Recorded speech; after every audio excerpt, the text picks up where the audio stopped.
When I use the phrase cosmic facts, the reader is asked not to assume too rigid a meaning for the word facts. What is considered factual today is tomorrow recognized as capable of further refinement. The Interplanetary Podcast. The exploration of space for the benefit of all mankind.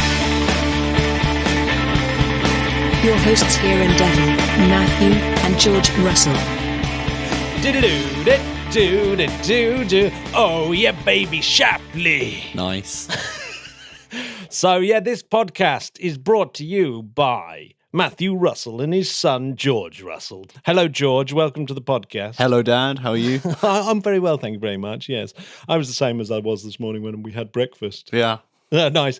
Of course, George, people will be familiar with George because he was the young voice at the beginning of the podcast until recently. But now, of course, his voice is broken, so he's now a deep-speaking teenager. I know, sad times. George, what do you know about Harlow Shapley then? It's his birthday today. Well, would have been his birthday. Born in 1885, died in 1972. Birthday today, November the 2nd, from Nashville. What do you know about him? Yeah, he's an American astronomer, scientist, and political activist, head of the Harvard College Observatory. Oh, yeah, good. Yes, that seems to be a very, very deep knowledge there. Yes.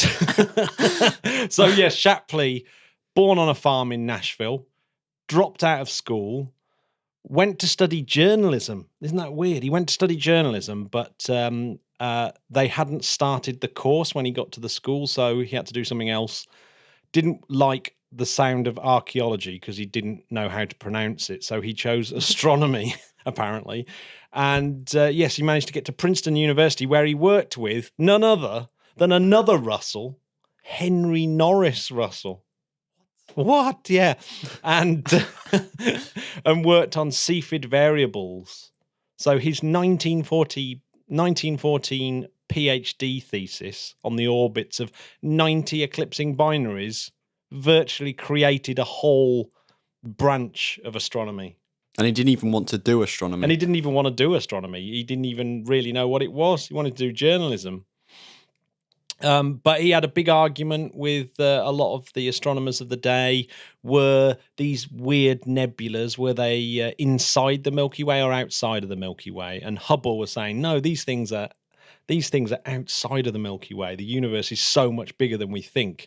And eventually Shapley had to admit he was wrong, which is, I guess, what that quote is all about, how what you think is right could be proved wrong. And if you're a good scientist, as soon as you're given those sort of facts. Yeah, really, you should celebrate as a scientist for being proven wrong because, you know, it's just learning more. That's right. Yeah. In 1953, though, this is my favourite, he proposed the liquid water belt theory. Do you know what that became known as later on? What it's colloquially known as? I have no idea, no. You've no idea? What do you reckon? The liquid water belt? Yeah, I don't know. Oh, come on. The habitable zone. The Goldilocks zone. Yeah, where water can be liquid. But, you know, you said he was a political activist. He put the S in UNESCO. You could write a rap song about Shapley. United Nations Education, Scientific and Cultural Organization. So, yes, he made sure that the S was in there. Good, huh? Put the S in UNESCO. I think we better cover a little bit of rocket news because there was absolutely tons this week. Yeah, lots of rocket news. There's Osiris-Rex. Do you know what Osiris-Rex did this week? Got some samples off Bennu. It was overloaded but managed to get it into the container. So there was great footage of it going into the container. And they didn't have to do the second leap to a separate place to get more. They got it all in one. They got more than it all in. Went better than expected. Rocket Labs flew. SpaceX flew their 100th launch. Yeah, I saw that. Yeah, that's they posted cool. a YouTube video of all 100 launches. Yeah, but I'm how many Falcon 9 boosters have launched? Because obviously it's not 100 because they're reusable. Yeah, I wonder how many have been used. Yeah. It's probably less than. Well, obviously less than 100. But... Yeah, but I don't know what that number is. And I posted it on Twitter and no one replied. So please, someone tell me how many it is because It's not that I can't be bothered. I just don't have time to sort of sift through them at the moment. Yes. So yeah, it's been a busy week. The BE4 rocket engine has moved into production because they've sorted out some problems. You've had what's the BE4? The BE4 is the Blue Origin's engine that's going to be used on Tory Bruno's Vulcan rocket. Nice. Is that the second gen rocket engine then for? Basically, yeah. The United Launch Alliance have cut a deal with Amazon. Blue Origin. Origin, yeah. Yeah, bought the BE4 rocket engine. So it'll be actually the first piece of serious commercial hardware Bezos has managed. Yeah. So it's a big Bezos. deal. It's a big, which is good news because at least it means that Elon Musk has got a competitor at last. Talking of competitors, Ariane 6. So do you know what the news is for that one? It's going to be competed with Ariane 7. Is that the? No, Ariane 6 is going to be delayed until 2022. It was supposed to fly in 2020.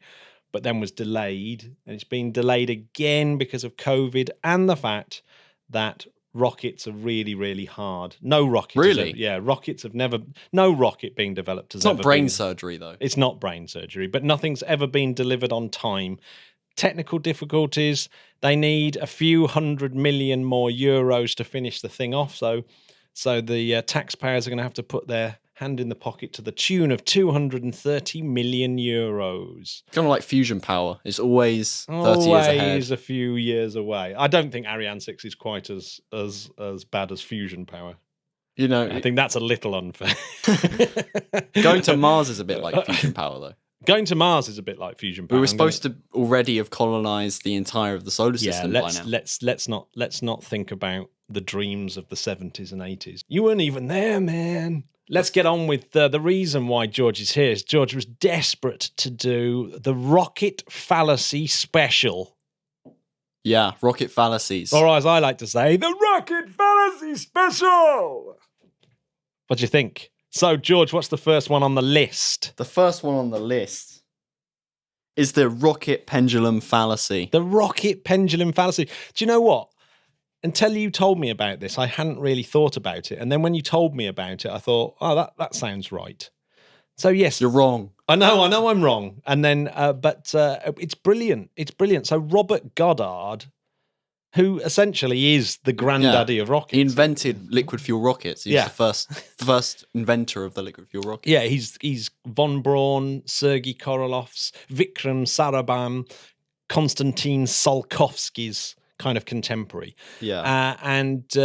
He was the first person to fly a rocket, but he thought liquid fuel rocket. The Chinese at first. Oh yeah. I mean, if we go back, we can go back hundreds of years to just rockets. The first attempt to go to the moon, which was strapping loads of fireworks to a chair, and then had one of the major Chinese leaders sit on it. And I don't know whether or not it worked, but I don't think it worked. I don't think he got to the moon. But here's his thoughts. So how do you keep the rocket pointing upwards? Obviously, he just wants to fire this liquid rocket and he wants it going upwards, but he didn't have any means of control.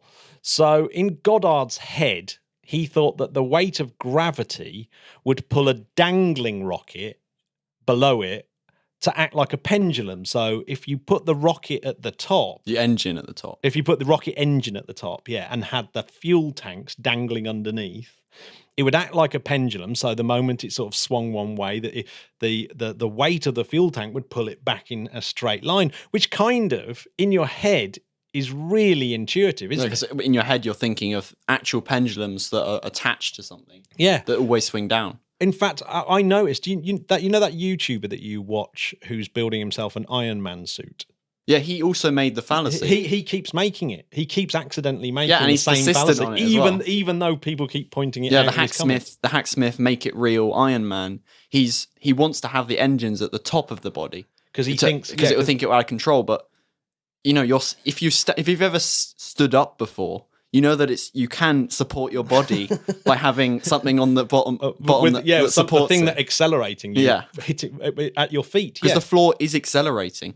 Yeah, the 4 is accelerating you. Yeah, you're experiencing a force, which we'll get onto later because that's actually a really interesting point about general relativity. Yeah, relativity is in the same way. If you're on a rocket and it's traveling at 9.8 meters a second squared acceleration, you'll feel like there's gravity, right? Mm-hmm. The acceleration is actually upwards. Same with the floor. The floor is actually accelerating upwards. Yeah, but I guess in Goddard's head, he's thinking like, what's easier, to pull a broomstick up or to balance it on the palm of your hand and try and push it up? Yeah. And obviously in your head, you think obviously it's easier to pull it up because the broomstick and that is true for a broom, but that's because you're connected to the ground. Because you're connected to the ground. So what happened? Goddard built his first liquid-fueled rocket. It managed to go 41 feet. Veered off to the left very quickly. Very, very quickly veered off into Aunt Elfie's cabbage field. A distance shorter than the Apollo launch vehicle, the Saturn V, that only 40 years later would carry men to the moon. So, from that first liquid fuel, and it's the direct descendant. You know, the Saturn V is the direct descendant of Goddard's first liquid-propelled rocket. All liquid fuel rockets are the direct descendant. Yeah, exactly. So but in 40 years' time, they'd realised the fallacy. So essentially, what is going on, and it's like you said, that you're attached to the floor. So essentially, gravity is a universal, if fictitious, force. I mean, I guess it comes from the age-old fallacy, which is that heavier objects fall a lot faster than light ones. It's just not true, right? The force is the same universally. Yeah, it's because I think it's to do with the kind of frame of reference you're in. Yeah, think about because it looks like a pendulum. Yeah. It isn't a pendulum. So what's actually happening is as the rocket starts tilting over, unlike a pendulum, because the pendulum is attached to a wall that's attached to the floor. Yeah. The Newton's reactionary force is always pointing away from gravity. So the it's floor always is pointing accelerating the top upwards. So it's always pushing the pivot point up. Whereas the moment that you detach the system from the floor, i.e. a rocket, it's now that the force is going in the direction that the rocket is. I mean, here's one way to think of it. Imagine you have your rocket that's stationary and the floor is accelerating towards you at 9.8 meters a second. No matter what angle you're at, it's not like because the floor's moving towards you, you'll somehow reorient yourself. Yeah. But here's the thing. When you told me this, that in my head I thought, well, if you have it so that the rocket engine at the top pivots and the thing can freely move, then you've still got that. Then the rocket is still pointing upwards. But of course, that isn't true it's either. not true, because to make the rocket always point up, the rocket engine always point up, means that you have to have some form of control. Yeah, which was the whole purpose of the pendulum. You may as well just have fins at the bottom. And of course, once you've put the control at the top, you think, well, hang on a second, it's really stupid to have the fuel tanks under the flamey bit. After all, it is a massive load of fuel under the flamey you're bit. Basically it's like blowing into your own sail to try and move a boat, you know. It's not quite the same as that. Yeah, in your head, intuitively, you think that the rocket engine is going to be pointing up, but that was the whole point of the pendulum system. Yeah. And because it's not, you may as well have the engine on the bottom now, which of course is what you do. Yeah. But here's the other thing. There are reasons to have your engines at the top, though. For example, one of the concept landers of, I believe it's NASA, has the engines at the top, but it isn't for stability. It's for stopping craters from being made on the surface. Exactly. That's actually what's going to be happening with Starship, of course, when it lands on the moon. It can't really do it with its big retro rockets. So there's a lot to be sort of said about that. But of course, Saturn V does have a launch vehicle on board, the Launch Escape Tower, that has its rocket engines at the top. And it's because you can't put them at the bottom. You can't put them at the attached bottom. to a rocket. So it's like a tractor that pulls you off. But the nightmare with that is it's so unstable. They had to put depleted uranium in the top to move the center of gravity. Because of the cone shape of the capsule anyway, you do have a bit of center of lift that's behind the center of mass. But you need that center. You need tons of weight at the tip to give you some turning pivot motion. The real way to make a rocket stable, or even a plane or anything, is to have the center of mass really far ahead of the center of lift. Yeah, it's an amazingly common mistake, and I've seen it with people with drones. dangling their batteries underneath the drone and things like that. So to thinking that it gives you extra stability, which of course it doesn't. So yeah, it's that's really, really interesting. It's not something I'd really thought about before, but now thanks for flagging that one up for me. The pendulum rocket fallacy.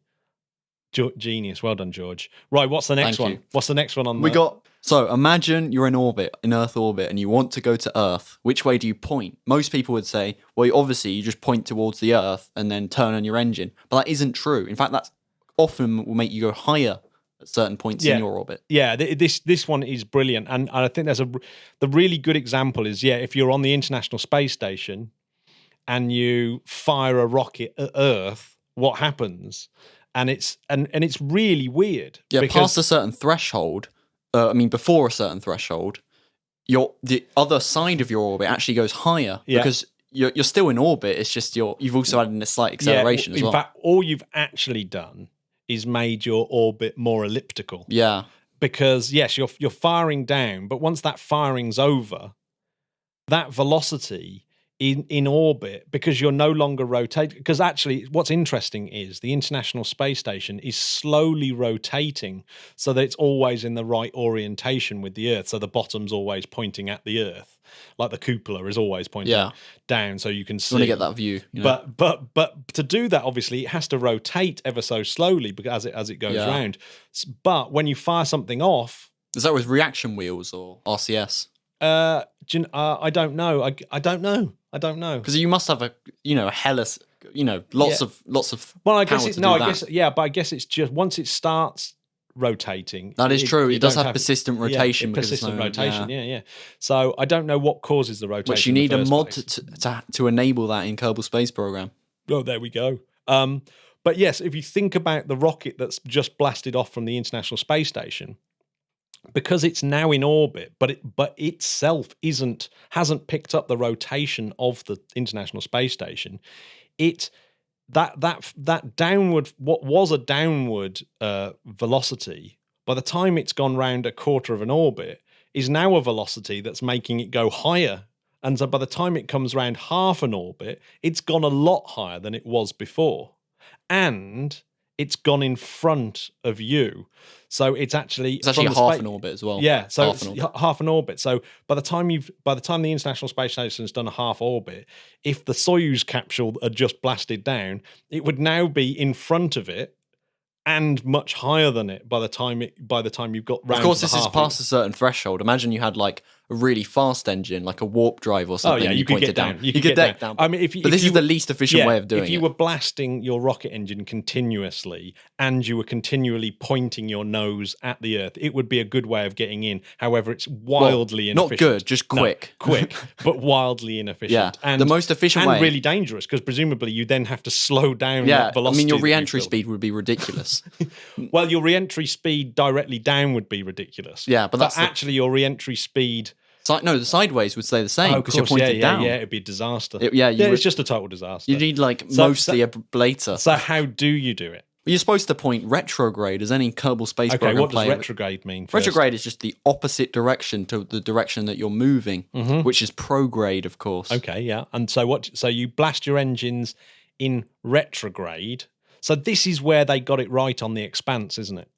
So The Expanse. I've never seen The Expanse. The Expanse is quite good with this sort of thing of showing all the rockets doing this retrograde propulsion, where they're sort of going somewhere and they turn around to. But you're supposed to do it at your highest point in orbit to get your lowest point down, because that's the point that's already lowest. So you may as well put all the energy into getting that lower. Oh, okay. But so you do it in retrograde. Then what happens? Well, then the other side of your orbit goes down to lower, and you want to get it not like on the surface, or at least for Earth, but you want to get your lowest point, which is the apogee, the lowest point is your perigee. Yeah, perigee. You want to get that in the atmosphere, but not too shallowly in the atmosphere that you bounce off. Bounce off. Yeah. Do a Neil Armstrong, as I like to call it. He did that in the X-15. He did, yeah. Oh yeah. But that wasn't a re-entry. That was just going really fast. Well, it kind of was a re-entry. I suppose you're like constantly re-entering, except it's not really a re-entry because you never leave space. No, I mean, Earth. Well, some X-15 flights leave space in the NASA sense of the Yeah, word leaving space. which is what a complete circular orbit without re-entering or something. Yeah. You go down, you start to go down, but only a bit of your orbit goes down. But the really interesting and super counterintuitive thing about this is as you go down, your potential energy is lowering, right? But because your potential, your overall you're actually energy going must, faster. you actually start to have more kinetic energy to make up for the fact that your potential energy has gone down. So you actually, even though you're You firing slowed your down rocket, one side, you've sped up the other side Yeah. because you've got that. You've kind of brought up your potential energy by going to space in the first place. You've got that massive drop that you can take. So by firing your rockets backwards, you end up going faster. But on average, you're slower. On average, it goes slower. But only you don't do the other half of the orbit, so you're just doing the part of the orbit which is where you're faster. it's so good, isn't it? That one. Brilliant, yeah. Yeah, I Classic like bits. that one. So yeah, orbital mechanics becomes complicated because you always have to think of the frame of reference that you're in. I actually think in some ways, general relativity is easier to think of it. Yeah, because of the way that you're following. Yeah, once you're in space, I think general relativity is actually pretty intuitive. It's just we're apes that have grown up on Earth where we don't have to deal with orbital mechanics, you know? So is it the same if I want to go to the moon? well, when you want to go to the moon and you're in Earth orbit, you don't actually point to Earth to the moon. In fact, I think it was in Despicable Me where he wanted to go to the moon and he just from Earth pointed towards the moon and just went, you know. But that's obviously not how it's done. In Apollo, they orbit the Earth first so that they can then increase their orbit in highly elliptical orbit that intersects the moon. Field of influence of the moon in order to get an orbit. That's the Hohmann transfer, right? Yeah, I believe Or so. the Hoffman transfer, as I've heard it called. But yeah, you basically uncircularize your orbit around Earth and make it more elliptical, so that ellipse intersects the moon. Where the moon will be. Where the moon or will least, be. At least where it's. For Apollo, they had a crash course so that they could eject their third stage and make it crash on the moon to avoid space junk. But oftentimes, if you don't care about that, you can just make it so that your orbit intersects. Oftentimes. You can just make your orbit intersect the field of influence of the moon. So here's a really good one. When is the best time to be burning your engines so that you start to make your orbit elliptical? Obviously, the lowest point, because it's more efficiently going to be the opposite point in the orbit that increases. But the reason why it's more efficient, we had a blinding argument, didn't we, yesterday, is the reason why it's more efficient is the Oberth Effect, which is phenomenal. I think it's the least intuitive thing I've heard, definitely. Yeah, so the Oberth Effect is basically because at the lowest point in your orbit, the perigee in this case, and it's your periapsis. Well, it's always the case by definition. But periapsis, well, no, because periapsis is the proper word for the lowest point of an orbit. Perigee is when it refers to the Earth. Perihelion is when it refers to the sun. I didn't actually know that. Yeah. So they've all the planets have got their own names. That's incredible. Yeah. That's very niche as well. That's pretty you only niche. use each word about once every lifetime, maybe. So. Well, perihelion and perigee are obviously the ones that get used a lot. I've only heard perigee. Yeah. So but once you're at perigee, obviously you're going your fastest, right? You're going at your fastest velocity. You have your highest kinetic energy, and the fuel on board also has kinetic energy. And what's phenomenal, if you do the maths, you'll notice that your rocket, you can use not only the chemical energy from the fuel, but actually transfer some of that kinetic energy from the fuel to make it to give it more kinetic energy on the way out. And of course, the counterintuitive thing there is you think that you've gained some energy for nothing, which of course you can never do. I think the most counterintuitive thing is thinking how actually is the kinetic energy in the fuel just suddenly converting itself. Well, it's what I've kind of got to the bottom of that is the fact that the kinetic energy of the expelled fuel is lower than it would normally be. So in actual fact, the kinetic energy of the expended fuel ends up being slightly less because of the way that you're the direction and the velocity that you're burning it. So always it's better to burn your rocket engines at the lowest point. When you've got the most amount of kinetic energy. At the periapsis. Yeah. Or perigee on Earth. Because the equations aren't quite linear. So but in the exchange between orbital energy, kinetic energy, and the potential energy and the kinetic That's actually energy. slightly not true though, because your burn actually takes time. So what you want to do is half the time it takes for the burn to take, and then wait T minus. You want whatever to be, you measure the length of your burn, and you want the halfway point of your Except burn it's not to even, be at periapsis. It's not even that, because your mass changes, so you want to get it slightly. The math is probably pretty hard on that one. Yeah, definitely calculus is going to rear its head there. Or everything. General relativity. So what about the sun? The sun? Yeah, getting to the sun. So we've talked about getting to the moon. But getting to the sun's an odd one, isn't it? Because you actually have to reach escape velocity in order to get a solar orbit. But a lot of people misuse escape velocity. They think escape velocity is merely getting into orbit, right? You've kind of escaped Earth's gravity. Of course, you haven't. Yeah, not at all. At all. Yeah. In fact, even Apollo astronauts didn't escape Earth's gravity because obviously the moon is within Earth's gravity. That's how it's orbiting. So the only real things that have left Earth's orbit and have reached escape velocity, if anything, that has basically gone outside, orbited the sun, essentially. Do you know what? I finally understood escape velocity in terms of potential energy and kinetic energy. So it's basically when your kinetic energy is bigger than your potential energy at the infinity point. So the moment I think there's easier same, ways of think about it than that. Just think of it as basically your elliptical orbit intersects the point at which Earth's gravity becomes less significant than the sun's gravity. But I always thought, I was thinking, at what point have you escaped? Because gravity acts across the entire universe. Obviously, it's very weak, but the sun overpowers it at a certain point. No, but it's not about that. It's like the rocket takes off from Earth and keeps going, and the Earth is slowing it down. It will slow it down forever, but the rocket is going. But it will take infinitesimal. It's the point at which the gravity from the sun. But that's to do with the balance between kinetic and potential energy. It's the point at which the gravity from the sun is higher than the gravity you're getting from the Earth. Yeah, but that would be essentially when you've basically any point that's past the Lagrange point between. Oh, I don't know about that. I'm gonna have to check that because the Lagrange point is the point in between, like directly on the line of that.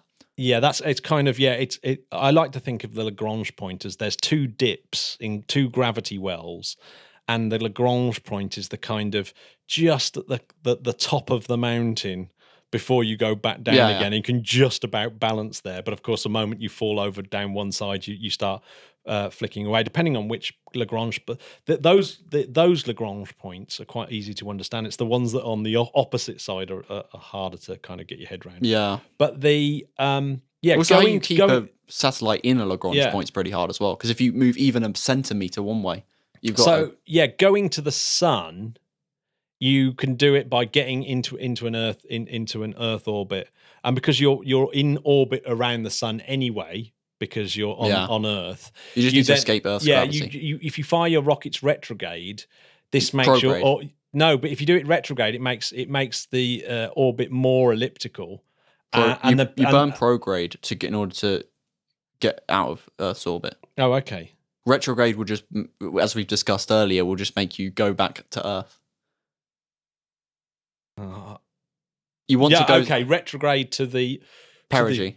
Retrograde to the orbit around the sun. Oh, sorry, retrograde to the Earth's orbit. So you're in orbit around the sun, so you fire retrograde to that orbit, and that will then create the ellipse that goes down to the sun. But apparently, you can do it the other way. You can do it the other way, and it's more efficient, but it takes a lot longer because what you're doing is going much, much, much, much, much higher. So way out in the solar system. But then once you're really slow, you can do nudges that make a load of difference. So you can do it way more efficiently. However, that's not how it's done. Do you know how it's actually done to go into the sun? You get an orbit around the sun, then you just burn What was he? Perihelion. Perihelion. Yes, no, but the way that you do it most efficiently is to use gravity assist. Now, gravity I mean, if you're counting gravity assist, you can like go to anywhere you want with 100 meter seconds. Yes, but so the gravity assist, this is my favorite rocket fallacy. So the gravity assist, most people think it's because you go into as you go towards, say, something like Jupiter, you obviously speed up towards Jupiter, and you think, wow, that's where you've got your speed from. That's where you've got your faster velocity from. But of course, that can't be right, because as you go away from Jupiter, it would be pulling you back, and so you'd slow down by the same amount. It's the spin, right? It's not the spin, it's the orbit. So Jupiter's in orbit around the sun, and as it's orbiting around the sun, basically you get into the same orbit that Jupiter's going. So you, in actual fact, the amazing thing about this, it's almost like you've collided with Jupiter with your spacecraft, and then you steal some of Jupiter's kinetic energy. So in actual fact, if you use, say, like Bepi Colombo did the other day, used Venus as a flyby, as a gravity assist, Venus's orbit will have slightly shrunk because a tiny bit of its kinetic energy has been stolen by Bepi Colombo. You're not creating free energy, you're just stealing you're just stealing it from a planet, but the planet is so massive compared to the spacecraft, it's completely unnoticeable. But and here's the analogy, and I really like this analogy. Say I'm standing at the side of the road. If I throw a tennis ball in front of me in the same direction as the road, and there's a car coming, I throw it at 20 miles an hour. The car is going at 70 miles an hour. But if I'm the driver of the car, I see the tennis ball hit my car at 50 miles an hour. But then when it bounces off, it obviously bounces off at 50 miles an hour because it's an elastic collision. But I'm going at 70. So if the tennis ball has bounced off my car at 50, the tennis ball's now going 120 miles an hour. Yeah. So it's gained double the difference in speed. But your cars have slightly slowed as a result. Yeah, but your car is slightly slowed, but virtually negligible because the mass of the car is much more than a tennis ball. So that's like a gravity assist. The tennis ball has got a gravity assist off my car in the same way that a spaceship gets it from a planet. Also, another way of thinking about it is if you get into orbit around a planet and you just get into orbit and wait, you can get anywhere around the sun just by hitchhiking it, of course, but it's a waste of energy to circularize your orbit by burning retrograde. So you can just cut the middleman. The weird thing, in a way, is that gravity assists must be happening all the time across all the planets because all the planets are perturbing each other with gravity. So it must get incredibly complicated. Anytime I hear gravity assists, I always think of the great Kerbal Space Program player, Strassenblitz, who is famous for being able to do like 6 gravity assists in a row without any correction burns or anything. Wow. Yeah, crazy times. And the great thing about gravity assists, of course, as well, is that you can double up with the Oberth effect. So as you go in for your gravity assist, you burn your rocket engines at the peri-apsis of that particular maneuver. Yeah. Yeah, so that's well cool. Here's my other rocket fallacy for you. Does suborbital spacecraft like the New Shepard, do they go into orbit? Well, it depends what you mean by orbit. It's an orbit. It's an orbit that intersects the surface of the Earth. Yes, exactly. So it does get into orbit. It gets into a massively elliptical orbit. But I guess you could say with anything the center of mass. Anything that flies goes in orbit. If I throw a pen upwards, it's gone into orbit. Yeah. It's just a terrible orbit. It's gone into a terrible parabolic. Another fallacy around that, though, is a lot of people think of like the edge of space. Like if something's suborbital, it just hasn't got to space enough to get in orbit. Yeah. But you can go as high as you want as long as you don't reach escape velocity and still come back down. Yeah. It's not the edge of space. It's just you haven't got into orbit. And how do you get into orbit? You got to go sideways really fast. Yeah. And that's where most of the meters a second are going. So why do rockets always point up when you see them launch? Well, you got to get a little bit higher first because obviously the atmosphere is in the way. But if you could wanted to go into orbit around a moon, for example, you could go to the highest mountain and then just go sideways directly from there and get into orbit. Yeah, in fact, that's why those rail guns are quite good as well, aren't they? As well, Yeah. But so it's really basically you only go up because you want to get out the atmosphere as quickly as possible because the atmosphere is a pain because it's so draggy. I mean, there are stories It's a about right drag. Yeah, it's a right drag. Yeah, there are stories about the first few rockets where people thought they were failing because they were rolling to the side, but of course that's actually by intention And why do they roll to the side? to go sideways. Yeah. Oh, yeah. The roll. What's the famous line? Roll program. Roll program. But there's two roll programs. We have a roll there? program. There's because the shuttle used to do a roll, but it wasn't. That's a roll along the actual, roll. It's actually rolling instead of rolling sideways. Yeah. Really, it's yawing. If we want to get technical. Oh, okay. Okay. Here's one that you put in. There is no gravity on the space station. Yeah, a lot of people think that once you're in space, you don't have gravity. Like, because you see videos of people on the International Space Station, they're floating around, and they are in some sense weightless, in the sense that relative to them they feel weightless, or at least their spacecraft. But of course, their spacecraft is also falling around them at the same time. So yeah, so really, actually, what's happening is they're falling. Yeah, they're falling. They're falling, but forever. But the really great thing, they're falling, but they keep missing the surface of the Earth because they're, as Newton pointed out, they're falling at the same rate that the Earth curves away from them. So, but as Einstein points out, what's actually happening is they're going in a straight line. So this is my favorite thing. So the space station is going in a straight line through space-time, and therefore there is no force, fictitious force, pushing them up. So as we're standing on the Earth, the reason why we feel the ground pushing us, accelerating us up, it's because it's accelerating because upwards. we actually want to go in a straight line, but we can't because we're on the Earth. Yeah, we're stationary. It's the ground pushing us up, not us going down. We're not stationary. We're going through space, and the planet is rotating and everything else. But the reason why we feel a force from the ground is because it's pushing us in a straight. But we're going in a straight line through time. No, we're not. We're going through a curved line through space-time. This is why you want to speak about general relativity, because it actually makes it more intuitive. So the International Space Station is going in a straight line, as are the astronauts inside, and so they're feeling no force. So if I'm in a car and I start to go round a bend, I feel the seat of my car pushing me. Right? Because you want to go in a straight line, because I want to go in a straight line. But your car doesn't. But the International Space Station is going in a straight line. That straight line is caused by the curvature of space-time as the mass of the planet bends space-time. And the International Space Station is going on a straight line through that curved space-time. I think we're on the Earth. I think one of the things that confuses this quite a lot is that you often hear about microgravity, and even astronauts will say that they're under microgravity, but that kind of gives the wrong illusion to what actually it is. Maybe people think, oh, then it's like 1% gravity or 0.1% gravity. It's actually something like 70% of what the gravity we feel on Earth is the gravity that affects people in the International Space Station. But they're falling, so you get exactly the same effect as the International Space Station from jumping from a high diving board. Yeah, if you jump off of a building and you have a cup with you, you can let go of that cup and assuming no air resistance. And pretend you're Tim Peake. Yeah.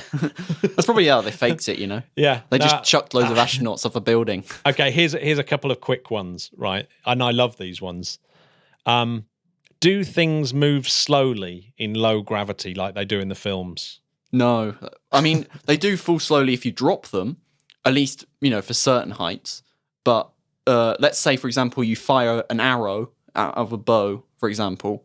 A lot of people, at least some people, may think that the arrow goes slowly through the moon, right? Because it's like, I don't know, they've seen So we're standing on the surface of the moon, firing arrows at each other, and for some reason, when you see space move, you think that the arrow is going to go slower than normal. Yeah, I remember there was a Minecraft mod that added the moon, and all the skeletons that shoot arrows, their arrows would go super slowly so you could dodge them. But of course, this isn't true. In fact, arrows would actually go slightly quicker. Quite a bit quicker. Well, they would slow down not as much. Yeah. They would go. They would start the same. The initial speed. velocity would be the same, but they would actually carry on going quicker. But because of obviously you don't have air resistance, the arrow can travel as and it would go a lot further as well. But it would spin because it doesn't. The feather at the back doesn't have an effect, so it would actually spin around and may even be less effective. Oh yeah, it'd be rubbish, wouldn't it? Yeah, I mean, unless you're firing like a ball, a cannonball. So in that way, the atmosphere is too thin for its control surfaces. But it is. But yeah, it wouldn't. It wouldn't travel slowly. So you need RCS on an arrow. Yeah, you need RCS or at least reaction wheels, which definitely would make them more complicated, and then probably slower. Okay, what about moving an object in space? So if I've got a big fridge freezer and it's floating in front of me in the International Space Station, is it easier to push or harder to push into place? Well, I mean, depends what direction you're trying to push it. If you're trying to push it upwards, or at least what upwards are relative to you on Earth, that's pretty hard because you're fighting against gravity. But sideways it's just as hard in space or on Earth, because the mass is still there. You're still moving something, and that requires energy. And even worse is you can't anchor your feet on the floor using gravity.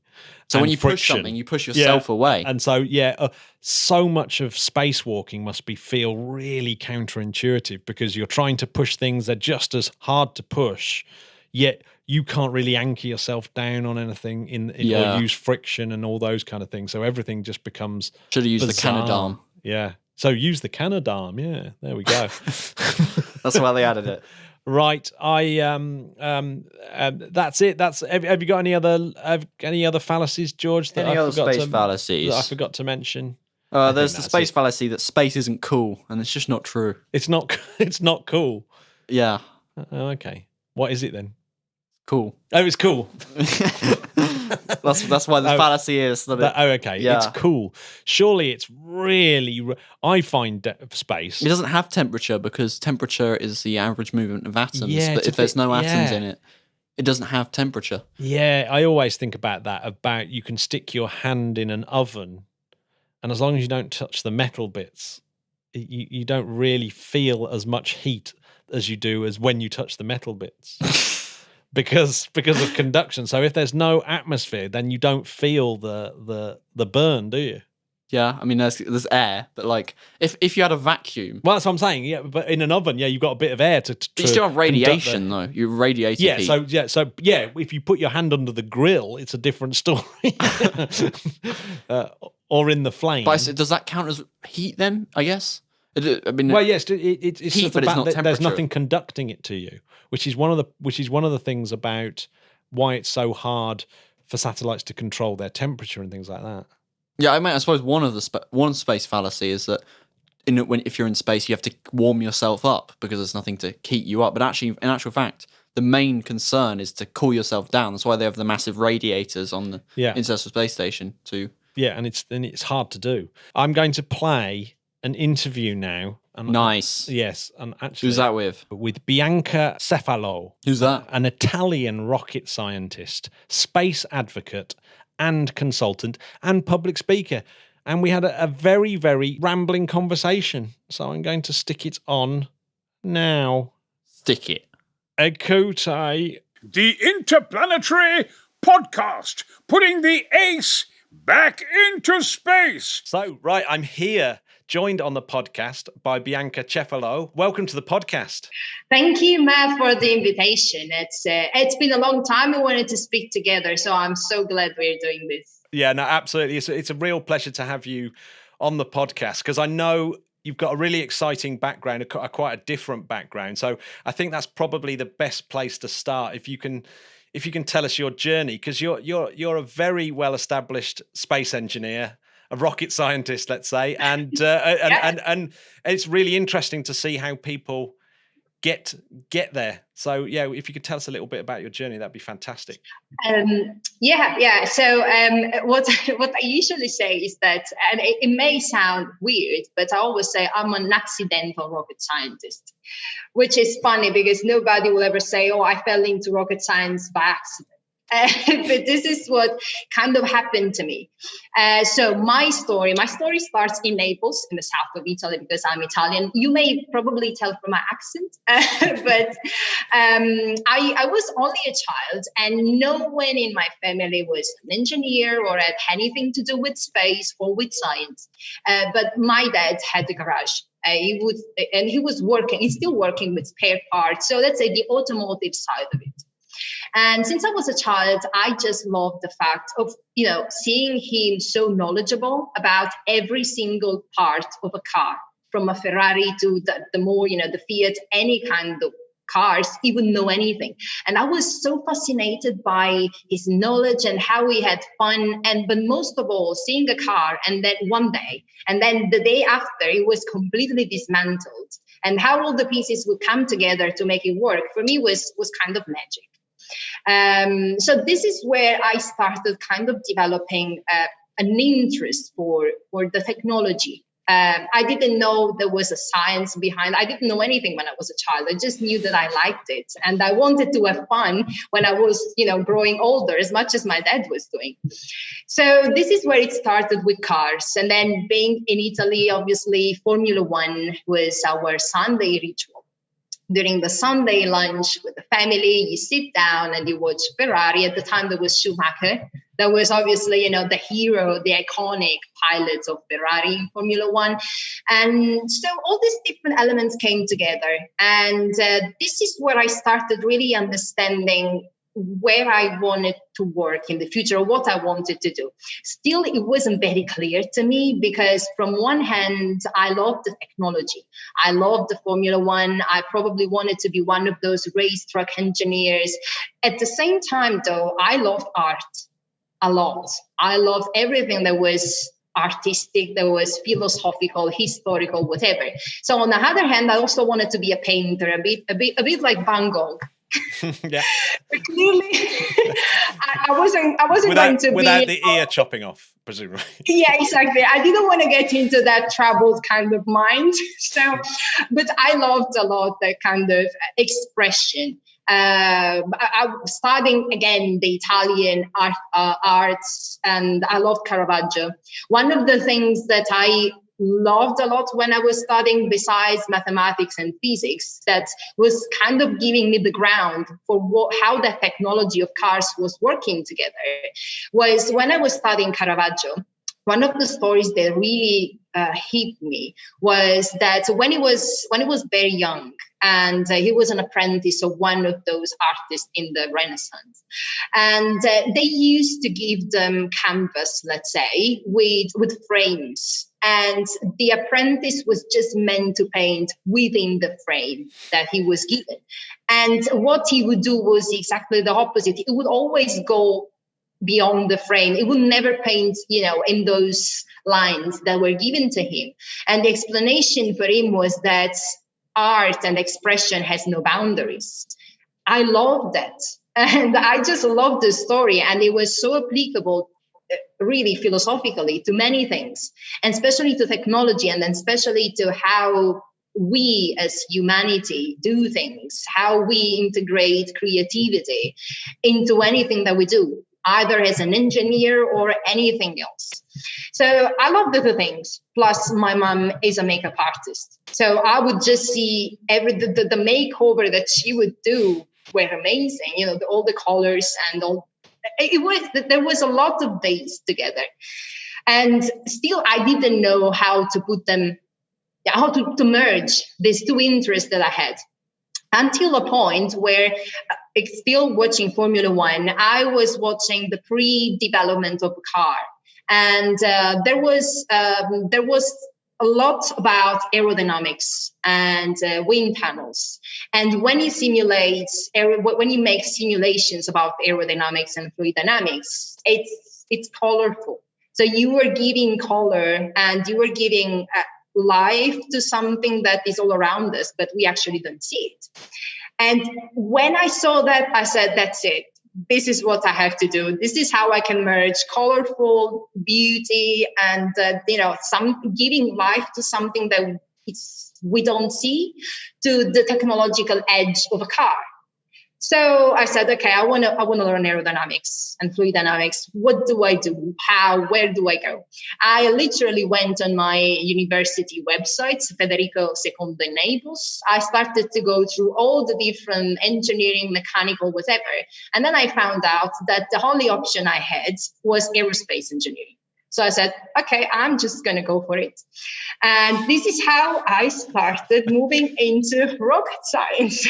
I love that. I love the fact that it's from that combination of art and engineering almost. As a musician, I totally relate to that Cavaggio going out of the boundaries element of it. And I think, one of my heroes is Brian Eno, and he talks about that all the time, about really the art happens when you're pushing something further than it's designed to go. And I wonder if something similar happens in aerospace, where you've got the design parameters of something, and do you get innovation when you're pushing that further than it was ever really designed to go?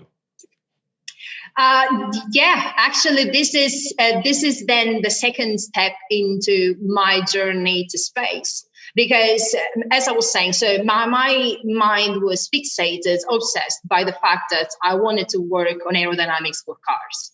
And for most of my bachelor degree, I experimented on cars. I founded also the first Formula student team in Naples, which is exactly a kind of, smaller scale student-esque Formula One. And there I could actually have a hands-on experience on aerodynamics, designing the car, piloting the car, whatever. So I was still fixated on that one. But then the more I was studying this kind of specific subject, the more I was understanding that it could have been applied not only to cars, but obviously to airplanes, and then to re-entry vehicles. Because obviously there is hair. So when I moved from the ground, let's say, aerodynamics to hypersonic aerodynamics, and this is where the whole exponential journey started, because exactly as you said, you can think that something could be just applied on the ground, but actually the more you know about the subject, the more you understand that you can push those boundaries until the outer space. And this is what happened to me. This is what happened during my whole studies. And when I realized that what I actually loved, that the origin of my whole history into engineering could have been applied to space programs, I said, I'm not going anywhere else. I'm just going to the outer space. And I stayed there. So I literally stayed there. And the first project that I worked on was actually an interplanetary mission. It was a NASA JPL Mars mission, which is now on Mars. And because the Caravaggio thing stuck with me, if I didn't think that certain boundaries could be broken or weren't existing, I probably would have just said, okay, I'm just going to apply what I like here on Earth. But actually, the same thing could have been applied on Mars. And this is how I went into the outer space. And this is how the boundaries can, as an innovator now, to this date, this is where you see is looking at solutions or at problems from a different angle and giving a solution that may be revolutionary, but actually what you are doing is just giving a different perspective to it. You're combining disciplines that in certain people's minds they don't see as being compatible. Like, people don't see scientists or engineers as being artists, but I must admit I always do. I mean, you'll see when we get to the end when I'm asking you about space music. Actually, it turns out that virtually all engineers and all scientists are also fascinated by music, fascinated by art. I mean, like my hero, Richard Feynman, is a really good example of it. But I guess it goes right back to Da Vinci, doesn't it? And that kind of idea of the Renaissance person. Like a sort of artistic mindset. Do you think that artistic mindset has been really important for you? I think it's been key for me. And one thing that kind of disappoints me to date is that when we talk about science, especially engineering, the common opinion is that engineers do stuff, fix stuff, build stuff. It's never about engineers create stuff, because it's like the creativity is something that is completely disjointed from our work because it's very logical. But for me, it's been quite the opposite. It's been more the intuition rather than the logical thing, the logical mindset to come in. And this is where you have a vision that somehow is different from the others. This is where you really enjoy what you do, because you're just not applying equations. You are giving a deeper meaning to them. For me, it's been key. Without this whole philosophical idea and the whole artistic, let's say, kind of passion, probably I wouldn't have worked into engineering, because I would have just seen it as something that is disjointed from the emotions, which is not true, because it's all interconnected. The more you have the intuition about something, the more you can envision an idea, a project. It's the same way an artist is envisioning something on a blank canvas. Every project, every engineering project, every spaceship, a satellite, everything at the very beginning is just the white page, a bit like a canvas. So if you don't envision it creatively, if you don't look at the problem in a creative way that not only functions, but also as an intuition to it, I couldn't work into engineering, really. I remember as a child myself, and I loved maths and I loved music, but there was a revelationary kind of thing where I'd be working really hard trying to solve a maths problem, and then you have a moment of inspiration and you solve it. And that feeling is exactly the same as sitting down with a guitar and writing a song and finally coming up with that melody that works. And you get the exact same feeling. So that the creative element of engineering, maths, art, music is all the same thing, isn't it? It's training you it's training your brain to make that almost magical leap where you don't really know where it's from, but it feels like, yeah, something's almost struck you from outside rather than through pure thought, if you see what I mean. I know it's very hard to understand, but yeah. Yeah, it is true. It is exactly true. And I've been reading the book by a Polish author who has a name that is really hard to say. So at the moment I'm not saying, but he's the author of The Flow. And after that book he wrote about psychology of creativity and the psychology of innovation and art. And he was basically saying that behind innovators and behind creative people, the process is pretty much the same. As much as Michelangelo has done his art, the same way maybe Nikola Tesla was thinking about his ideas. But the process behind is not just logical. There is way more to it. And also, if you think about how the mathematical models like the Fibonacci series and then the golden ratio and the golden spiral, that's not only maths. That's the basics of life. And for me, it's really impossible to disjoin the two things. And at the same time, when I was watching the return to Earth of the two astronauts from the Crew Dragon, and I posted actually something on all my socials about hypersonic aerodynamics. And everyone was clapping about the mission. Everyone was so happy. It was a historical moment. But I remember that behind that historical moment, I had a huge page of equations, the Von-Karman equations that are the basics of the fluid dynamics and fluid dynamic simulations. And I remember at the time, when you look at that page, it's just a series of Greek things. It looks like another language from another planet. And those equations, without those, series of weird equations, we wouldn't have had the guys coming back safely to life, to Earth. So how can you disconnect such a historical moment with all the aspects that it has from that mathematical model that was behind it?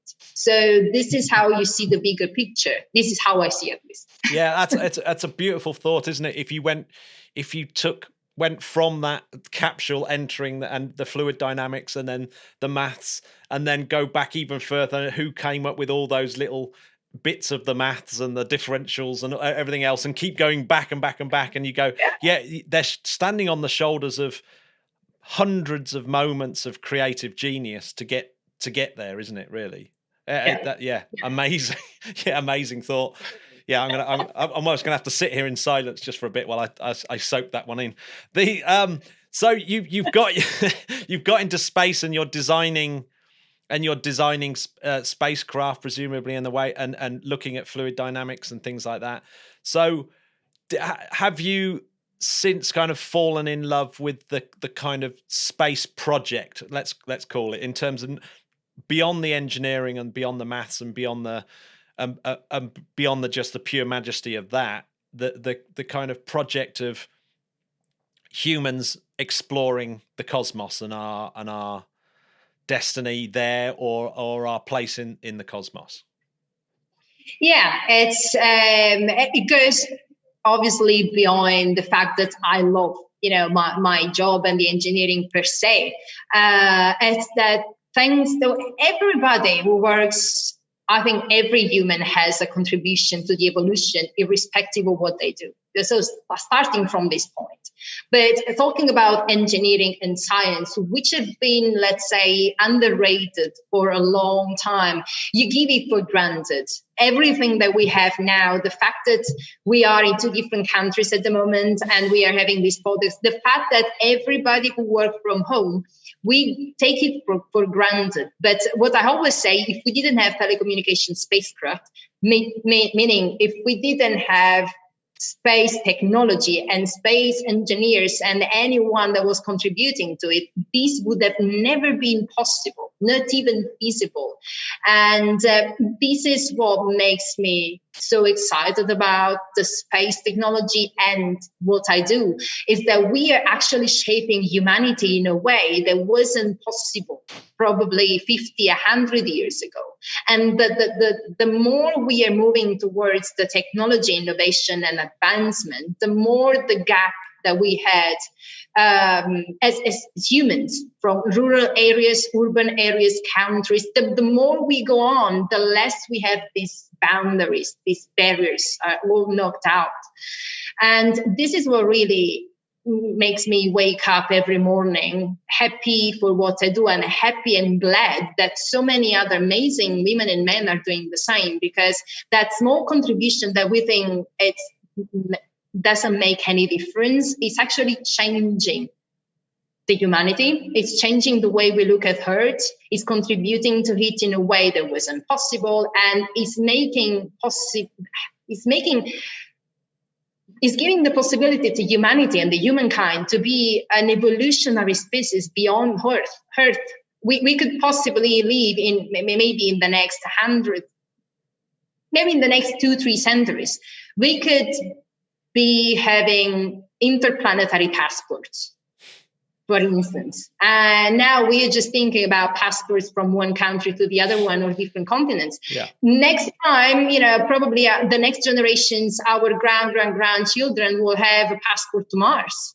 What do you think is more important with space? You've outlined the kind of engineering element of space and what it means to the modern world, that we couldn't have the modern world without our space infrastructure. But you've also alluded right there about also how space puts us in our place almost, and says, we're being too colloquial or being too local about our thinking. Which do you think actually is more important in terms of what we're doing now to try and further space and as space as a thing? What's more important, the sort of technology that comes from it, or the way that humanity views itself? I think they are connected. So the very first thing is that thinking again, a bit like what I was saying before, thinking that mathematics and beauty and art are disconnected is foolish. Thinking that we are disconnected from space is crazy, because we wouldn't exist without space. We are living on a rock, which is, in a cosmos of billions of galaxies. So space is our business as much as our business is eating and sleeping. So this is the basics. So the education about why space is important, it's there. It's really the basics of our life. This is how we came to life in the first place. And then thinking about the technology and the exploration that is possible with technology. So when we are developing technologies that are working for space, that can work into the outer space, obviously we are learning lessons. If that technology was working for the outer space, was giving possibility to boost these people, blast off into the unknown and then come back, this means that we have the means, we have the knowledge to make our technology on Earth better. We can improve our own infrastructures, the way we live on Earth, because we've proven it worked for the outer space. So that's the main element. And then the second element connected to the first two, so space is related to our life and technology, is that if you think about the age of exploration, so let's go back again to Columbus and all the other ones. So it is true that, the history of that is controversial, and then the outcome of that is also controversial. However, without the age of exploration at the time, me and you wouldn't be speaking today. It wouldn't have happened because we didn't know, what was beyond our own local countries. Now, when we talk about the space exploration and the technology, it's pretty much the same. So we are talking about a new age of exploration in a bigger scale, in a multiplanetary scale. So what we are doing is trying to understand if there is any possibility for us to settle on something else that is not Earth. If there is even detection of life out there and something we could communicate with, it's not going to happen probably tomorrow, but maybe in 1,000 years. That's possible. And the effect of this exploration, of this curiosity, is going to change the way people will live in 1,000 years from now. So as much as those research of new countries has changed the way we live today and has a major history impact on our social and cultural conditionings as well. Do we put too much emphasis on human exploration of space as opposed to scientific exploration of space, in terms of is there a little bit about human ego, for example, that makes us want to sort of go out into space in these kind of fleshy bags of viruses rather than send out our intelligence in metal machines, for example? I think that ego has always been probably the first element, the first drive. If you think about the moon landing in 1969, that was about ego, honestly, because we were talking about the Cold War. So it was these two giants, the Soviet Union and the States, where they had to prove that they had the means to do something that was out of this world. So that was a bit powered up by ego. Clearly, that the effects and the technology advancement that came out of that were fantastic, and we are still talking about it, and we want to do it again. But there was a lot of ego. As much as I see sometimes, and I sense the egocentric way of approaching to space exploration when we talk about colonialism. Let's colonize another planet.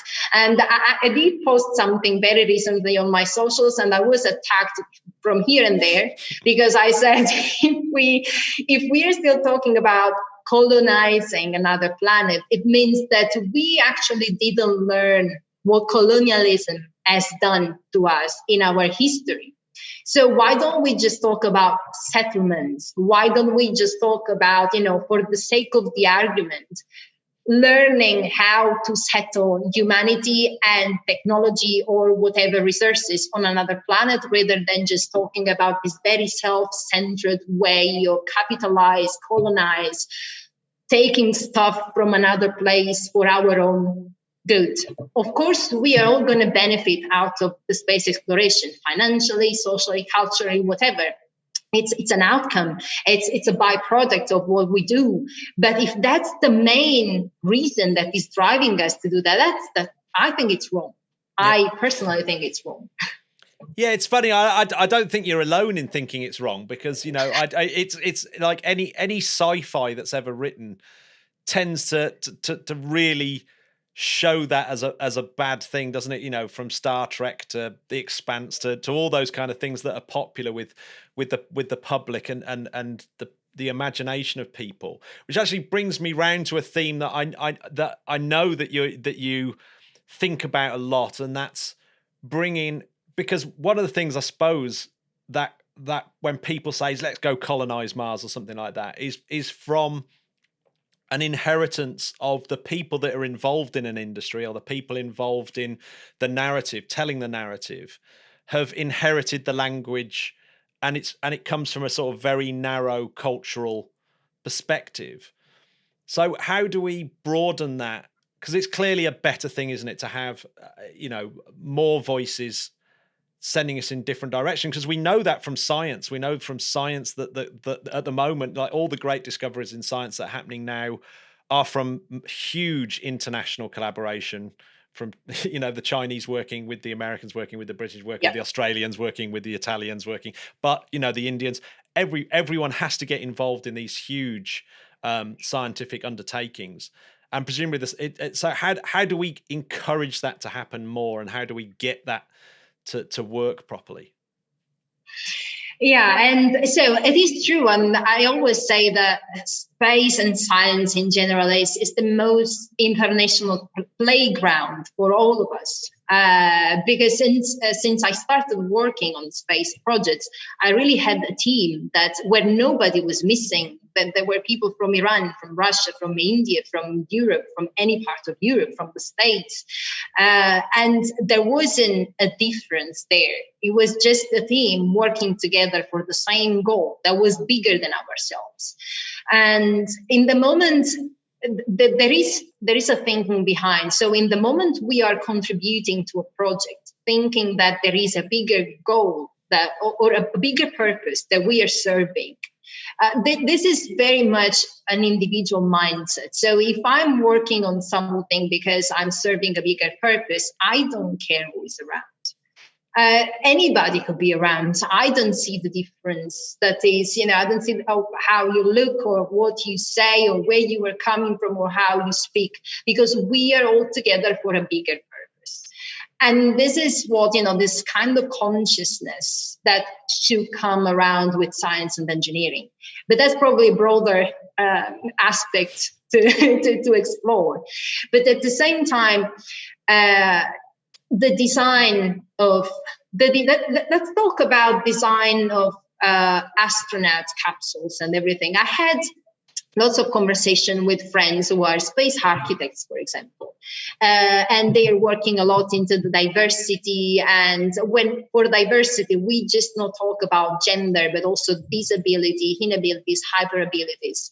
And back then, so if it was just for engineers, they would design this capsule for the astronauts without windows, because there wasn't the human factor to it. So now, irrespective of the gender, that person inside that capsule will never see the Earth from space, because engineers were designing for the function of it. So removing, let's say, again, that intuition, the emotion, the human factor out of it, which space architects or artists per se, they brought a different viewpoint. Why do you think you were sending out these people for this longer mission out of Earth into the unknown, and they don't even see what's out there? And if we didn't have that person coming into NASA and giving that perspective, we wouldn't have had the overview effect and the whole romantic and poetic side of it.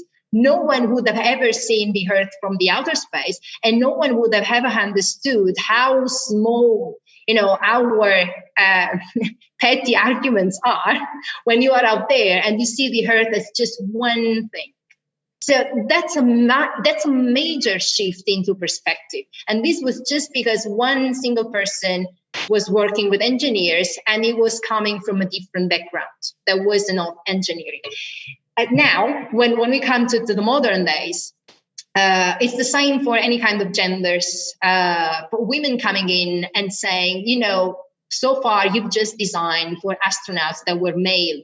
We need spacesuit for women, so you need to change the size. We need a toilet that is unisex on the International Space Station, because the way we go to the toilet is different from how men use the toilet. Yeah.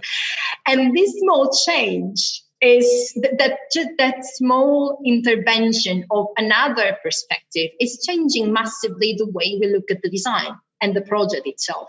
So really just even having one single person that is coming in with a different point of view. It happened the same to me when I started working, or I was working for Airbus, and I just brought in a different perspective where all the teams were siloed. All the different themes, even in the same place in Stevenage, they wouldn't work together, for somehow they wouldn't communicate. And I just broke down these barriers of communication. And I said, if I want my team to work together onto the project, I have to communicate with them all at the same level, at their level. And they have to be aware that if something is going wrong, they have to communicate with me. I don't care if you belong to the materials, if you belong to the manufacturing, if you belong to whatever, we are all here at the same level. So really coming in with a different perspective and giving possibility to the other ones also to tell. So if I have a disability and I want to work on this project or into the manufacturing, and nobody has ever thought that we needed some support for a disabled person to be working on that thing, nothing will ever change. So it's really that tiny perspective that is going to make a domino effect on everything. It's even something that's a sort of proven effect, isn't it? That sort of diversity of thinking within teams improves the team. So yeah. It'd be ridiculous not to work towards that. But how, going down to sort of grassroots level, and something that, obviously I'm interested in as well in terms of education, how do you inspire the next lot of people? Like you said, you might have a young girl that's sitting there and she only sees male engineers, for example, and therefore might not be inspired. It might not even cross their mind that they can become an engineer when one thing exists and it's not like you can change it. And it's not just obviously females. There's lots of other minorities or just lack of diversity. How do we tackle it? What are the millions of ways that we can tackle it, I guess? Yeah, exactly. There are millions of ways, and they may work for somebody and not work for other ones. So I'm aware of that there is just one size fits all, and this is what I usually tackle as well as a woman, as a woman rocket scientist coming from a background that wasn't elitist at all. It wasn't rich. It wasn't privileged.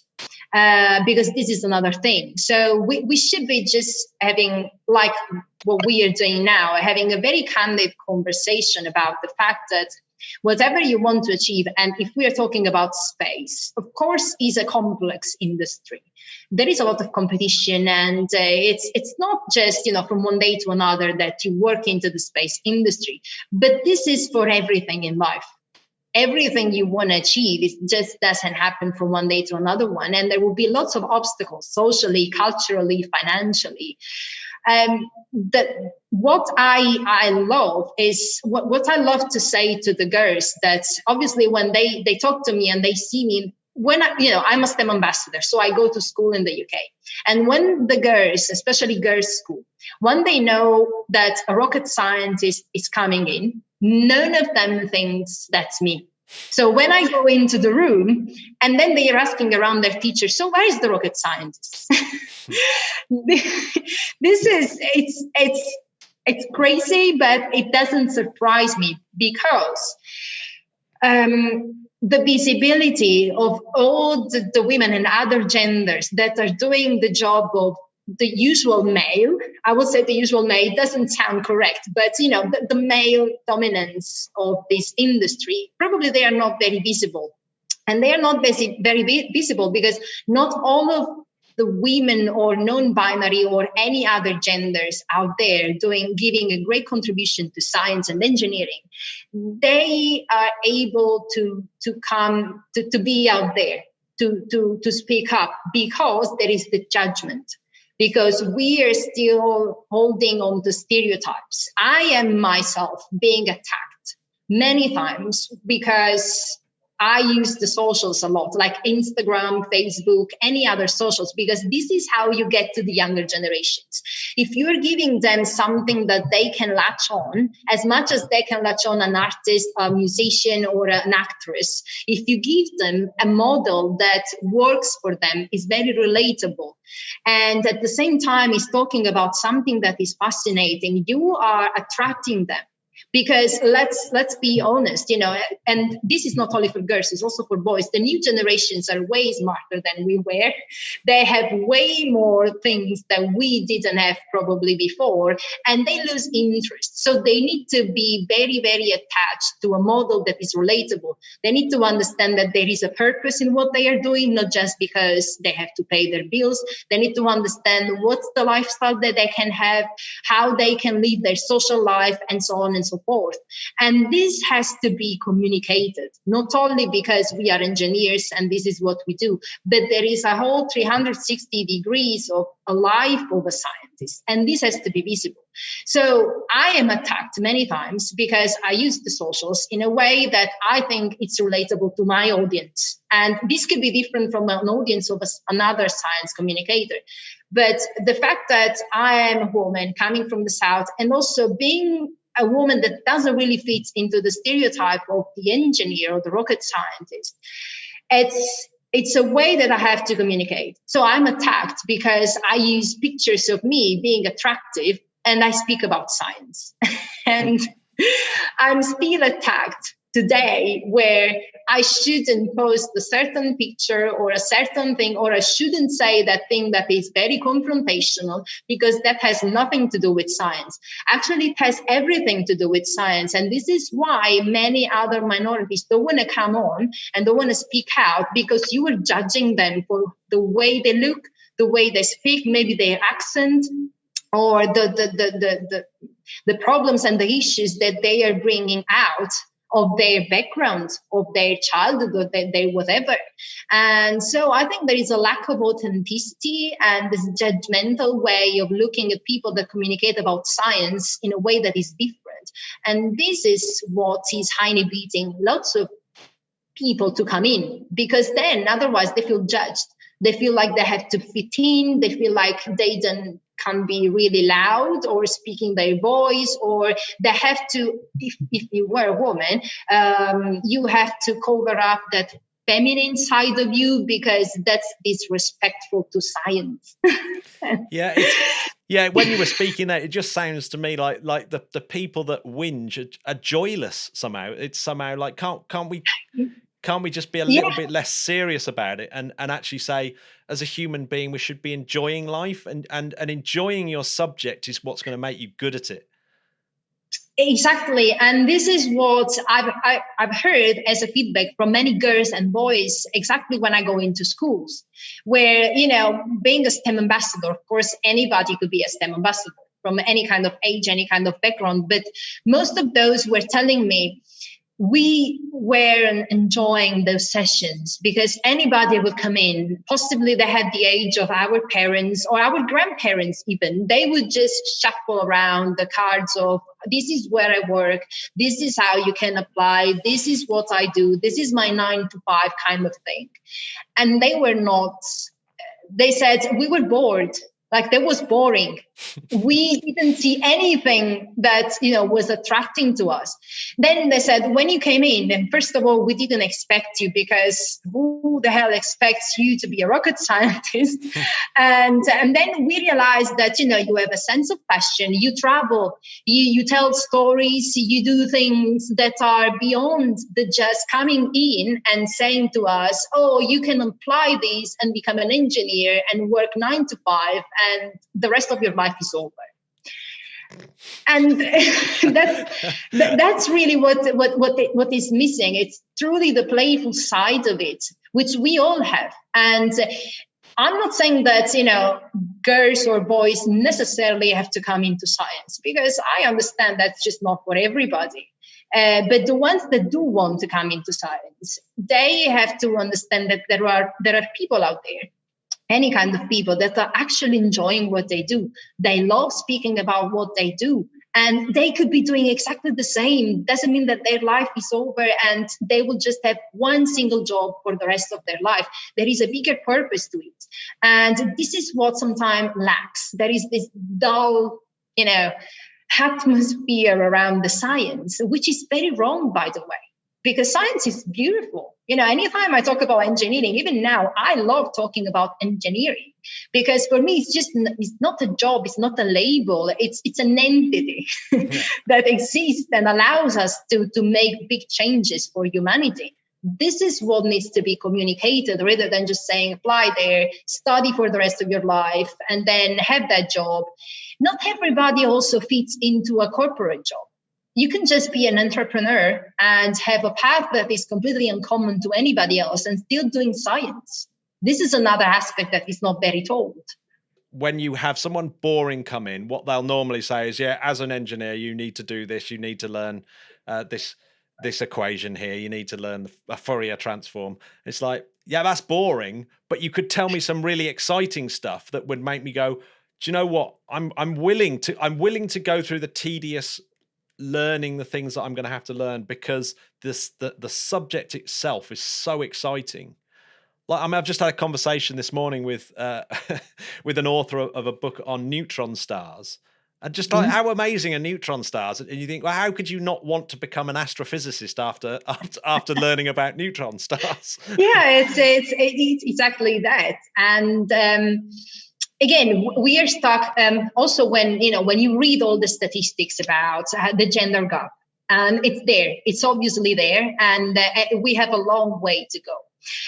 But the idea of just ticking a box out of getting more women into the industry because we need to have 50-50 equality, that doesn't help either. Because you may want to get more women into the industry, which means you are getting women who are unmotivated, and you are not giving them the ground to grow, because actually the only thing you wanted as a company or an industry or a corporation is just to tick a box and say, oh, we are gender parity, we have gender parity.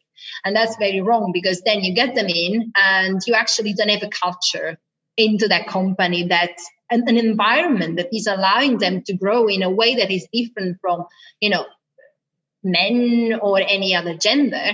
And then they leave the industry and they go doing something else. So it's even the retention of that talent, which is critical. And this is the way where, kids, when they are very young, they are all attracted to space or to technology, because they play with those toys that, they dream about stuff. They dream about the moon and the stars. There is this whole curiosity, this very naive way of looking at things. And then the more you grow, the more it gets boring, because somehow you are conditioned by the things that you see around you. So you lose that playful side. And then at some point when you are in your 15, so you were a teenager, you've lost completely interest. And you are just bombarded by what the media is telling you, how you look from the Kardashians and all this other stuff that, it's not very helpful, because they see they are having a great life. This is what I want to have. I want to be that, I want to be IP, I want to be a celebrity, because this is very cool. But actually being an engineer is absolutely cool. Like when I say I'm a rocket scientist, I'm super proud. Yeah. I couldn't say anything different because I think that's pretty cool. It is. It's the coolest thing ever. But I will say one thing about just the phrase rocket scientist for me, I think is an interesting one, because like you said, you could be at school and there'll be a bunch of girls and a bunch of boys all sitting there. They love space. Oh, I love space. Oh, I love rockets. And then you ask them, do you want to be a rocket scientist? And I suspect that a lot of them, in their mind, think of themselves as not talented enough to be one. Mm-hmm. Because in their mind, that they've heard it's not rocket science. This is something you have to be the clever kid at school to be able to do. I really profoundly disagree with that whole thing. That I think we're all running on the same hardware and software. That if you want to do something, you should be encouraged. If you love it, that's really pretty much all you need to be able to do that subject. Unless you're very unlucky. Exactly. I agree 100%. And I always give this example. For instance, my brother, who has a completely different mind from mine, he was studying criminal law. And I would look at these books. So you think, okay, you're studying rocket science and aerospace engineering and all these weird equations. What he's doing is going through Italian rules and regulations. How difficult could that be? For me, that was the most difficult thing ever, because I hated the whole idea of sitting there memorizing stuff. And I could have never done something like that. So it's not about being, having a brain which is so talented. It's really about what you like. And the other way for my brother, he could memorize things like, in a heartbeat. And he will look at my equations and will go like, oh my God, what's that? I could never do something like that. So it's not about being smarter than any other one at all. It's just about really being aware of what you like. And if what you like is mathematics and physics, then this is what you have to do. It's not, for me really, studying Italian was difficult because it was boring to me. It was just a bunch of boring stuff. Yeah. And I didn't want to do it. But that doesn't mean that it's easy or it's harder. It's just about what you like. So again, and I remember many girls coming into Airbus, and when you have the summer school break, and they come in and they have this kind of shadow work, and they were shadowing me and other project managers. And we would, with one of them, we sat during, we had lunch together, and she was 17, 16, I think. And so I started to talk to her and asking her, so what do you think? How do you like it? Why you're here? And she said, I think, it's all great and it's amazing, but and I want to study physics, but I'm not going to do it anymore because I think this is too difficult and I feel very out of place. And I was like, no, why do you feel out of place? Of course you feel out of place, like you were 17 and I'm over 30. Do you think that when I was 17, I knew what to do? Obviously not. So she felt that environment wasn't for her because the way she saw it was complex, even though she liked it. And also because, of course, she didn't see many women there. So I had to sit down with her for a long while, and then after when she left, she said, "Okay, you made me fine. You made me change my mind. I'm going to go into physics." I said, "Oh my God, thank God." Yeah, well, maybe that's it. I mean, if you're doing it one person at a time, maybe that is it, isn't it? That people's response to these sort of things are so individualistic, aren't they? And just being able to spend that time and talk to people and just help them build that passion. I mean, right from the get-go, your story is I think is a really classic one where you've fallen in love with a subject by the fact that you're messing around in your dad's garage with fiddling with stuff. And you think that's probably there was a couple of hours in your life that was the window for opening up that kind of thought process and set the tone for almost your entire life. And you think, I wonder how many of those opportunities you have with young people where it's like, how do you get it so that they in those times in their life they have the most fruitful encounters with things that are positive for their future? It's difficult. It's very difficult. I must say that the entire lockdown has had benefits, because especially since the very beginning, I managed. Now the socials are probably the most important thing to be on these days. And LinkedIn or Instagram are actually source of probably the best business events, partnership, mentorship platform or any of this sort. And when this whole thing started, then I came across some profiles of other women on LinkedIn, and they were working for Space, the Space for Women network, and all of these. So we joined forces and we started doing Space for Women show, for example. And it started off from 2-3 of us, and now there is a huge community around it. When what we are trying to do is exactly to address very complex subjects related to space, because again, space industry means not only engineering but many other things, and we're trying to address all of them, and we try to follow mentees as well. So again, at the beginning of the lockdown, for some reason, I came across this post of one of my connections, and she was talking about a girl that wanted to come into space, but she didn't have any background. And if there was anybody in the space industry that wanted to follow this girl, so I picked that message up and I became her mentor. And from that point, when you magically match with these people, you really open up a lot of opportunities for them, but also for yourself as a person. I grew a lot when I was mentoring her one-on-one, because I was understanding what actually the new generations need. And it's not what I needed. It's not even what I needed when I was younger. It's completely different, because the battles and struggles that they are having are way bigger probably than the ones I had in the past. And it is difficult to be able to touch everyone's life in such a depth. It's very difficult unless you do this as you know, for a living. It's very, very difficult. But just the fact that you know people in the industry, and someone is asking you for help, as you know, LinkedIn or Instagram or Facebook, and you manage to pick that message up, and you can tell them, look, I can't really help you now, but I maybe know somebody that can do that for you. It's really like opening up doors. It's, you know, having that nurturing conversation with them and saying, okay, I know that you need this. I can't be there for you, but maybe somebody can. And it's just helping each other, growing the network, growing the possibilities, opening up doors that probably they didn't even know they could go into, just because they didn't know the people.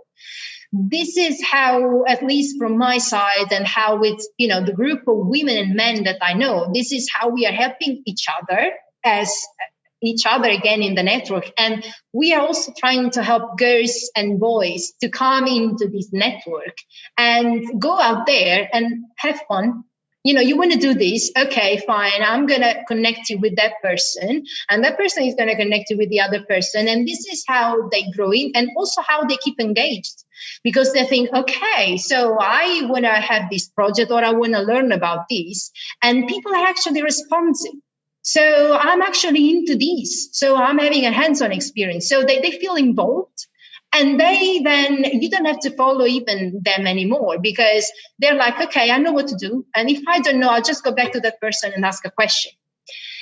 It's this networking experience, which is extremely important, and not being afraid of asking or approaching senior people in the industry, because they're going to respond. You know, out of 100 messages that you send out, one is going to respond, and that person can actually change your life. So again, there is still a long way to go, because we are not addressing everybody's problems yet. We don't even know how to address them. I myself catch myself thinking, you know, I'm the most feminist in the world, and I myself, for some reason, at times use words or sentences or, you know, statements that are wrong or come across in a wrong way. So we are all learning. We are all learning the way to address these problems and help people in a way that is authentic. But it's a lot of work for me as well, to be honest. Sometimes I really do understand that I don't understand the pain of somebody else, because I wasn't in their shoes. I've never had that struggle. And it's difficult to help them when you've not been there.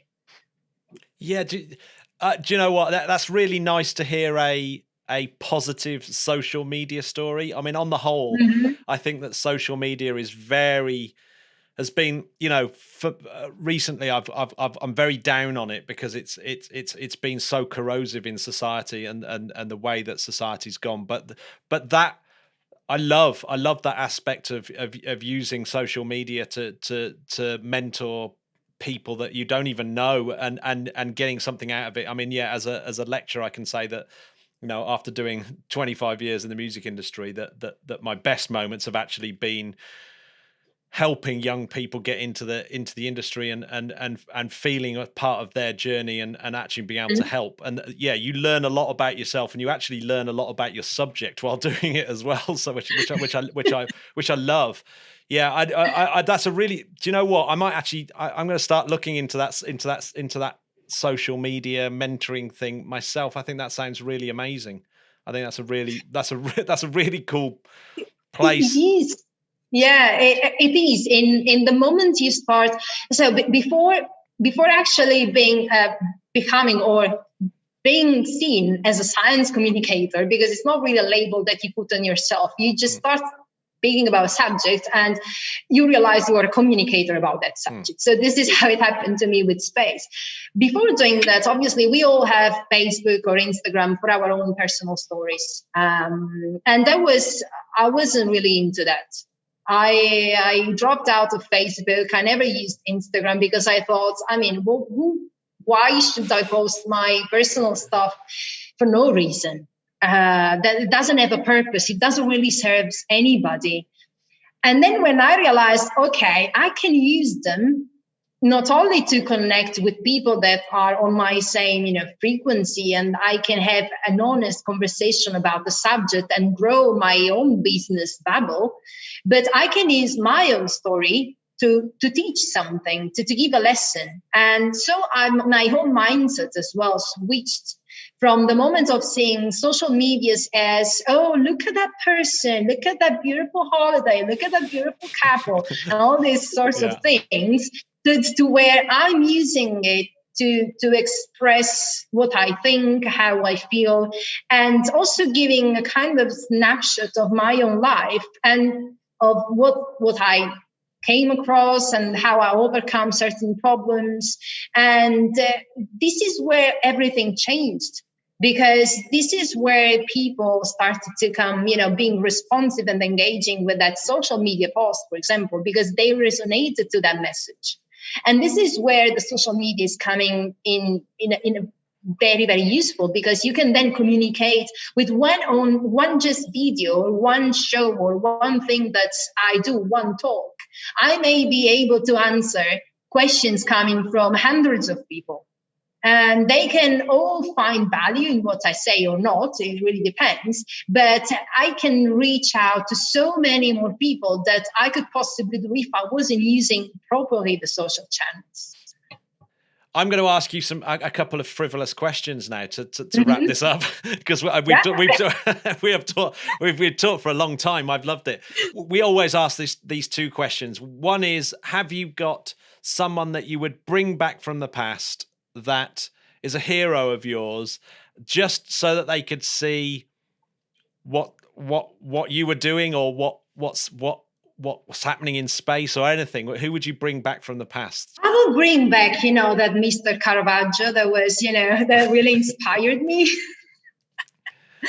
I would really like to have a chat with him, or Leonardo da Vinci. It's just very, very cool to have the conversation with them. I would possibly, if I could, I would leave, maybe a couple of days back in the 20s after, the golden age, with all those people and women that were there fighting for their rights, being against the whole system, and actually they made it. That's something that I would love to do. And then I would love to bring back some of those philosophers or artists that I've been studying, just to say, thanks to what you said when you were a kid, I learned something about my life. Yeah, well, I'm going to. Caravaggio's that's a great one. That is. We've not had that one before. And are you a music fan? Do you have a piece of music that you associate with space or associate with your progression through life that means something special that we can add to our space song list? That is from Aretha Franklin, if I'm not wrong, and is This Bitter Hurt. Right. Okay. Yeah, I think. And that one was for me somehow also because I've heard another version, another cover of that one that was in a sci-fi movie about space, and This Bitter Hurt somehow connects me to space because it's that kind of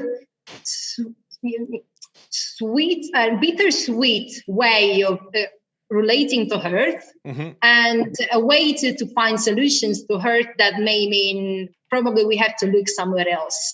I don't know. There is this kind of bittersweet thing about This Bitter Earth, which is really cool. Plus, Aretha Franklin is.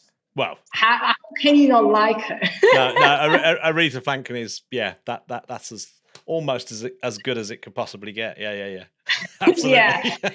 Yeah. So that one, it's definitely top on my playlist. Excellent. Well, it's going on the playlist. Thanks for the conversation. I absolutely loved it. As I said, if you make me talk about space, I could talk forever about everything related to it. The Interplanetary Podcast is alive! There you go, George. That was my interview the other day. George, what do people have to do if they want to go visit the website? Where should they go? I think they need to go to www.interplanetary.org.uk. Whoa, yes, bang on. And you could also go to patreon.com/interplanetary if you want to become even more involved in the journey. Or you could open up your favourite browser and just search the Interplanetary Podcast, provided it's not Bing, and then you should delete it. That would be a good way that's a very good way of finding us. It's very, very easy. Yeah. Thank you very much, George, for doing this podcast. It's been great. You've badgered me a long time. George wants to inherit the podcast, so at one point he gets the show. That's over my dead and body. All of our 6 listeners will leave. All 6 listeners will then go, yeah, I only really liked it when Jamie was on. I don't even like space. I just want to... I don't even really like space. Just that Jamie told the odd gag. Yeah. Right. Bye-bye, everyone. Goodbye. Bye-bye, Spudcast.